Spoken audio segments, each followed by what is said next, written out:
Hi friends, இன்னைக்கு ஒரு இம்பார்ட்டன்டான டாபிக் பத்தி பார்க்க போறோம். அது என்ன அப்படின்னா சிபில் ஸ்கோர். நிறைய பேர் லோன் ரிஜெக்ட் ஆகும்போது ஒன்று சொல்லுவாங்க, இன்கம் இருக்கு, டாக்குமெண்ட்ஸ் இருக்கு, அப்படியே reject. Main reason CIBIL score. CIBIL ஸ்கோர்னா என்ன அப்படின்னா, இதுதான் உங்களுடைய பினான்சியல் கேரக்டர் சர்டிபிகேட் மாதிரி.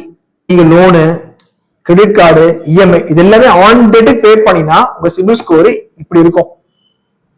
இல்ல நம்ம லேட்டா கட்டுறோம் அப்படின்னா சிபில் ஸ்கோர் ரொம்ப ரொம்ப லோவா இருக்கும். சிபில் ஸ்கோர் 750க்கு மேல இருந்தது அப்படின்னாக்கா பேங்க் வந்துட்டு உங்க லோனுக்கு ரெட் கார்பெட்டா போடுவாங்க. ஒருவேளை 650 கீழே இருந்தது அப்படின்னாக்கா இன்ட்ரெஸ்ட் ரேட்டும் ரொம்ப ரொம்ப அதிகமா இருக்கும், ப்ராசஸும் ரொம்ப ரொம்ப ஸ்லோவா தான் நடக்கும், சம்டைம்ஸ் ரிஜெக்ட் கூட ஆகும். ஒரு சின்ன இஎம்ஐ மிஸ் பண்ணாலும் நெக்ஸ்ட் 2 இயர்ஸுக்கு அது அஃபெக்ட் பண்ணும். சரி, இப்ப என்ன பண்ணணும் அப்படின்னா 3 விஷயம். ஃபர்ஸ்ட், இஎம்ஐ டேட்டை மறந்துடாதீங்க. செகண்ட் ஒன், கிரெடிட் கார்டோட பேமெண்ட்டை ஃபுல்லா செட்டில்மெண்ட் பண்ணுங்க. தேர்டு, டூ மணி லோன்ஸ் வந்துட்டு வாங்காதீங்க.